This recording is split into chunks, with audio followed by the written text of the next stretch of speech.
Hi, I'm Bob Stanky, strategy and leadership coach. Thank you for visiting my channel and checking out this video. Today, I want to talk about the difference between scenario planning and forecasting as it relates to the exercise of strategic planning.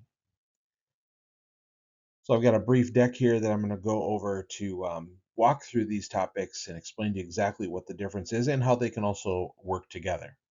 So, first of all, I want to offer a little bit of a brief recap of what strategic planning is. And actually, that's a little bit of a misnomer. Um, there really is no such thing as strategic planning. They're two separate things. Strategy is its own thing, and planning is its own thing. But for the sake of this video, I'm using the word strategic planning because I'm talking about executing the actual building of a strategic direction, and specifically scenario planning and forecasting and how those are used as methodologies in that process. So, but if we look at it in terms of the definition and importance of, again, the activity of strategic planning, it really holds three core tenets. Number one, it's really kind of defining the organization's direction. Strategic planning helps organizations define their direction by setting long term goals and outlining the path to achieve them. So it's not uncommon to hear about 3 year, 5 year, sometimes even 10-year strategic plans, depending on the type of organization it is. Sometimes it can be as small as 1 year. I've even argued that sometimes you need just a strategy for the next quarter. Again, it's all dependent on your business. It's also a key element in terms of how you make decisions and the process you build around decision making. So once you set your path on a strategy, really you need to make decisions on how you're going to execute against that. So that's all part of this process of creating a strategy, or this planning session of creating a strategy. It's also about aligning your resources. Once you develop a plan that you're going to attack, you need to align all of your resources, whether it be individuals working within your organization, or perhaps it's suppliers and vendors and all the things that go with wherever direction you're going to go. So that's the importance of making sure that you have a strategy and that you go through the plan of creating it. Okay. There are several different tools or methodologies when you're creating a strategy. A couple of them here that I've outlined. I'm sure you've heard of SWOT analysis. That's a very, very popular one and has a role in creating a strategy.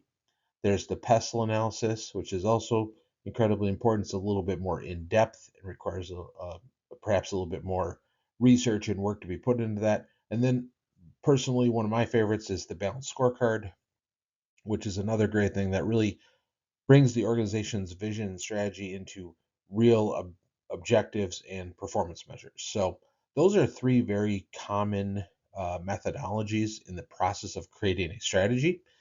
Today, I'm going to talk about two other ones, specifically forecasting and scenario planning. And they are very, very different. So, first, let's walk through understanding forecasting. So in general, the overview of what a forecast is, it's the process of estimating future conditions by analyzing historical and current data trends. Essentially, and you're going to notice the difference here between forecasting and scenario planning very quick.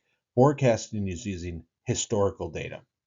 Um, Another key concept in this is that there is great accuracy in forecasting. If you have really good data, you can drive some very good predictions on performance in the future. Forecasting is often really good at spotting, really nuanced seasonal trends, for example.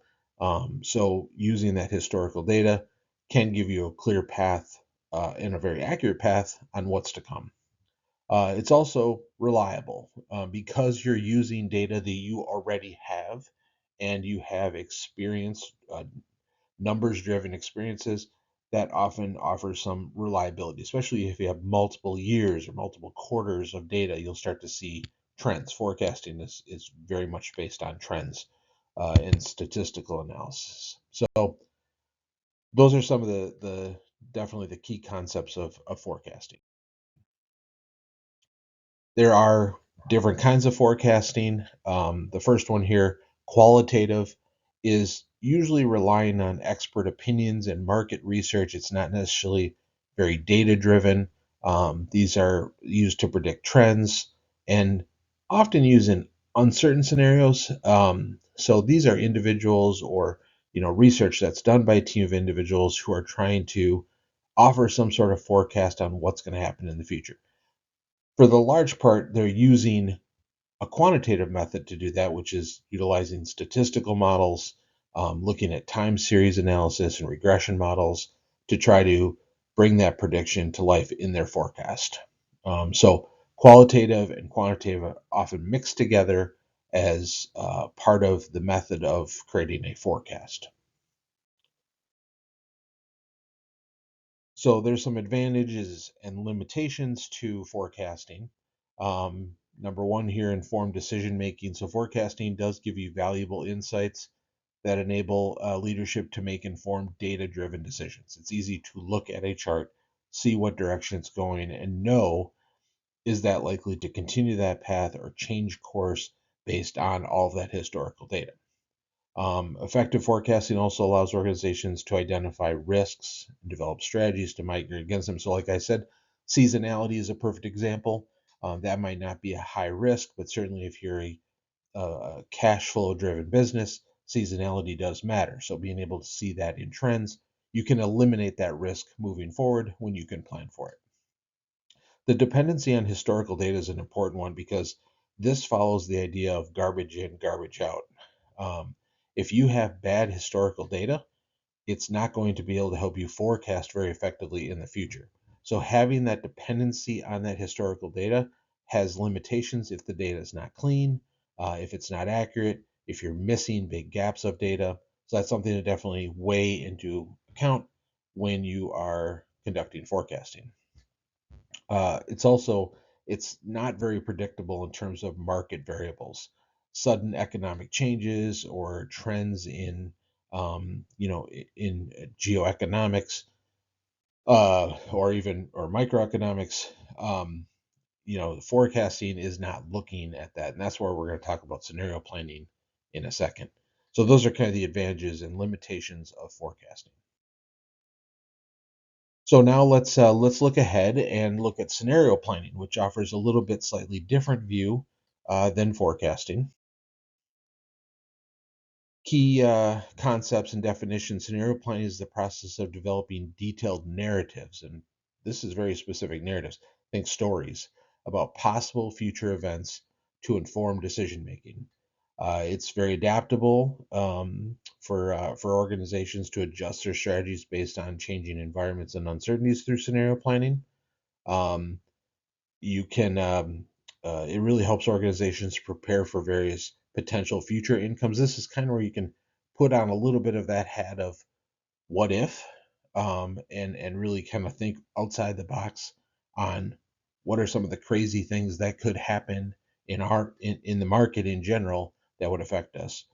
And it's giving you that strategic foresight, and it's helping you develop solutions to future trends and challenges that are unknown right now at this point.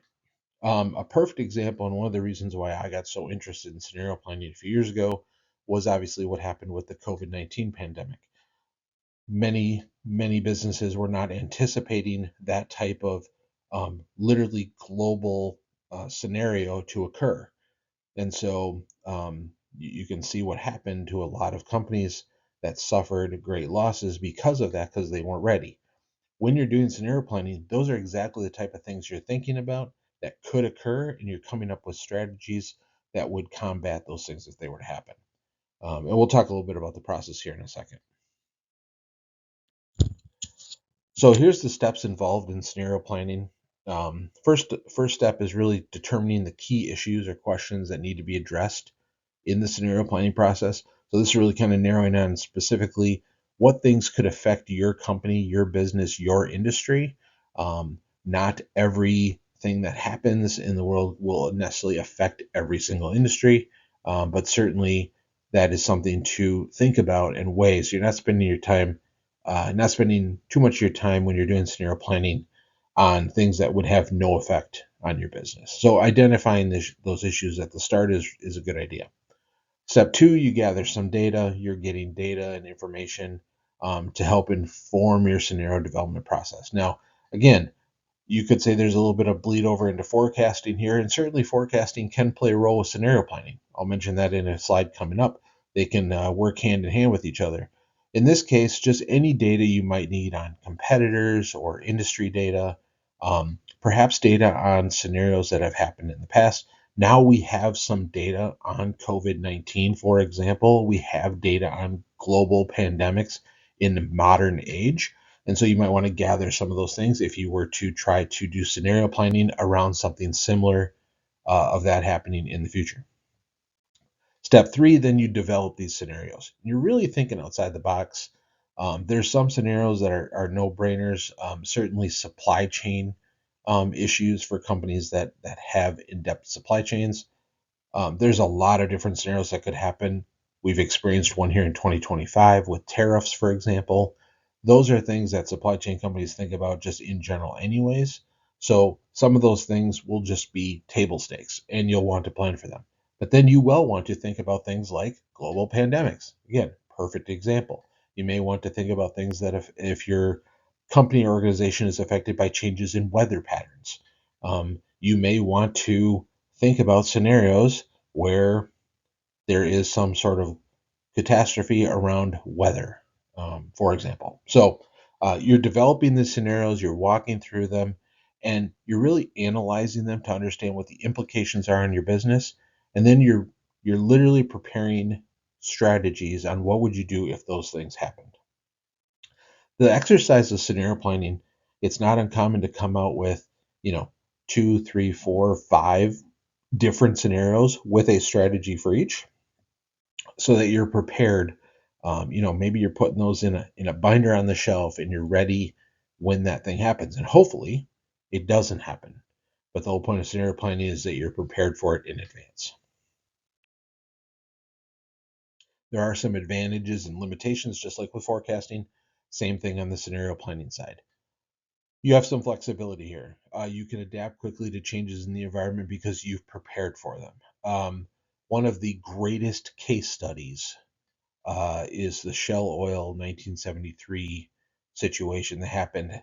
They actually had scenario planned that exact oil crisis and were ready for it. And so that's a great example of they adapted quickly because they had a plan around it. You're prepared for various things in the future that are unexpected. That is scenario planning is looking ahead. It's not looking back. And so you're a lot more prepared when you've planned for it. Um, One limitation is resource intensive process. It does take time. Sometimes it can take days to a week, depending on what type of exercises you're taking your team through, the number of people who are involved in that process. It can be very demanding on that and strain an organization for a while you're going through the nitty gritty of doing scenario planning. But again, the pros may outweigh the cons for your organization. So finding a way around that, I always stress, may be something you want to consider. Indecision risk I have here on the as the fourth one. So if you have too many scenarios or too many variations of a scenario, you may run into analysis paralysis. And then your decision making is hindered. So you want to be very clear during this process on exactly what type of scenario you're planning for and what your essentially your answer to that scenario is if it were to occur. So, in terms of a comparative analysis of scenario planning and forecasting, there's differences in each. If I were to sum this up, and I have words on this slide, but if I were to sum it up, scenario planning is creating narrative stories around events that will happen in the future and then creating strategies that will combat those scenarios if they were to occur. Okay, it's more forward looking, it's more story and narrative based, whereas forecasting is literally looking at the past to help predict the future, usually through statistical modeling, through very heavy and intense data analysis. So forecasting is using a lot more historical stuff. Scenario planning isn't really. I mean, you can certainly reference scenarios that have happened in the past that may or may not be similar to the scenarios you're planning for in the future. Um, but they're very different in regards to those. One's very forward looking. One is using a lot of historical uh, data from the past. So, as I mentioned earlier, there definitely is a case to be made for an integration of both of these methods in the strategic planning process.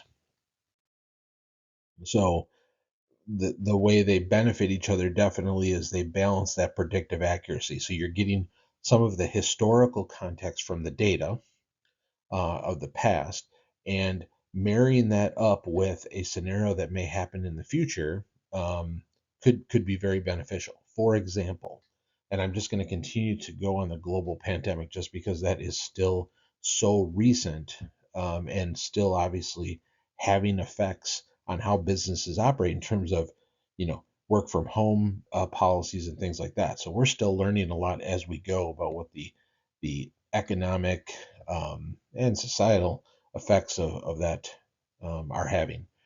So, as an example, we have a lot of data now, historical data around the COVID 19 pandemic and what the effects were there.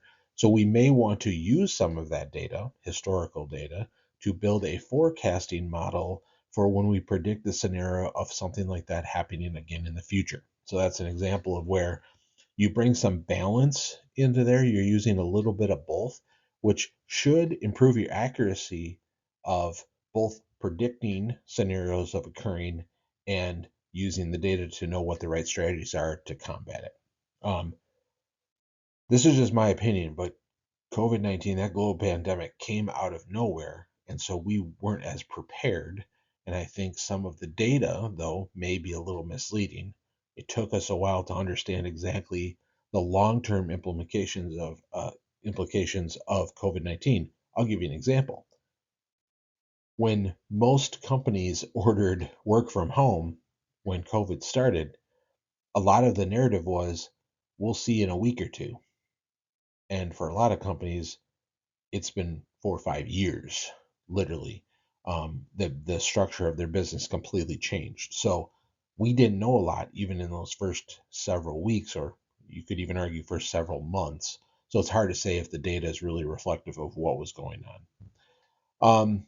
This does give you some flexibility in your decision making. You're not stuck to one methodology. I do believe that cross mixing methodologies is a good thing in building strategic guides and directions, and in forecasting, scenario planning. Having some flexibility and not being so rigid is definitely a benefit of being able to bleed these two together. At the end of the day, you're trying to build the most robust outcome from a strategy perspective based on whatever might come your way. So I think that's important to remember. Best practices for integration here, really aligning your objectives, making sure everybody's on the same page, all team members understand the common goal that you're trying to achieve, and everybody's bought into that. That's super important because everybody, depending on what department they're in, or product or service line they're responsible for executing, may have different objectives, and they're going to walk into any kind of forecasting activity or scenario planning with a different lens on. So you want to just make sure that everybody's aligned with what the objectives are. You definitely want to foster collaboration. Scenario planning and forecasting is a team activity. There's a lot of people that need to be involved in it, and so collaboration is absolutely essential. And then continuous monitoring. This definitely is not a just create it one and done. You always want to be keeping an eye on what scenarios are coming and whether or not you have a plan for them. You need to read the market as it continues to evolve. New scenarios or new possible scenarios may present themselves. So you always want to be kind of doing this. I recommend scenario planning once a year. Most companies should look at, are there any changes to existing scenario plans that are already in place, or is there an opportunity to create any new scenario plans? So those are things to consider. There is a changing landscape in business, always. There always will be. And so there's some things coming down the road that will change the way strategy development is done, and how it's and how that affects the different methodologies that are used. So emerging trends really highlight the need for organizations to be agile. You have to be agile. You have to be resilient in your processes to adapt to rapid change. This is more important now than it was 10 years ago, 20 years ago, definitely 30, 40 years ago. The world is moving so much faster, and you have to be willing to adapt to that. So that is continuing, and that will not change. Big data integration. We have a lot more data now to inform us in our decision making processes. And now these can start to become even more accurate in our forecasting. And if we're using that data in forecasting, that can help inform scenario planning. Um, and then finally, advanced analytics. So the tools are getting better, the analytic tools are getting better. A lot of these tools can be used in scenario planning exercises. Excuse me. And really, the fourth one, which you probably, I would be amiss if I didn't mention, obviously, AI.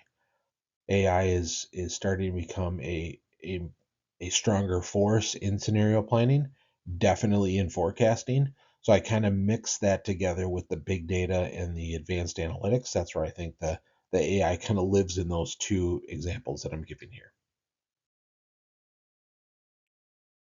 So, in conclusion, scenario planning, I'm a big fan. I think it's incredibly important.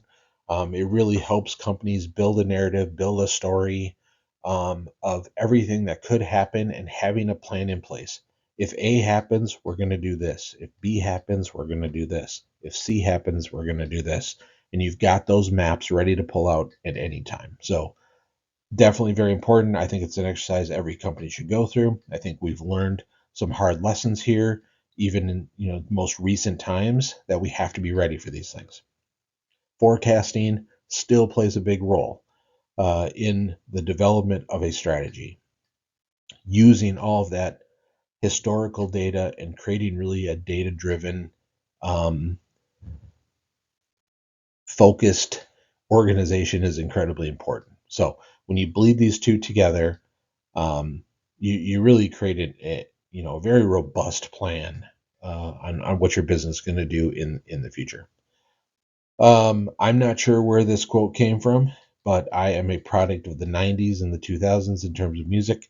There was a rap group called Outkast, and in one of their songs, they say, I think, the most perfect quote as it relates to scenario planning. The quote in the song was, "You can plan a pretty picnic, but you can't control the weather." Something along that time. Some That's essentially the message that they were saying, and it is indeed true. You could have the best plans in the world, you could have the best strategies in the world, but you still have ultimately no control on what happens.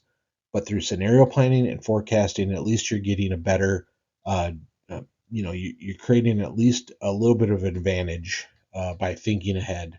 And so I highly encourage you to check out scenario planning essentially, and really, beefing up your forecasting abilities as well. So thank you for watching this video, and we'll see you in the next one.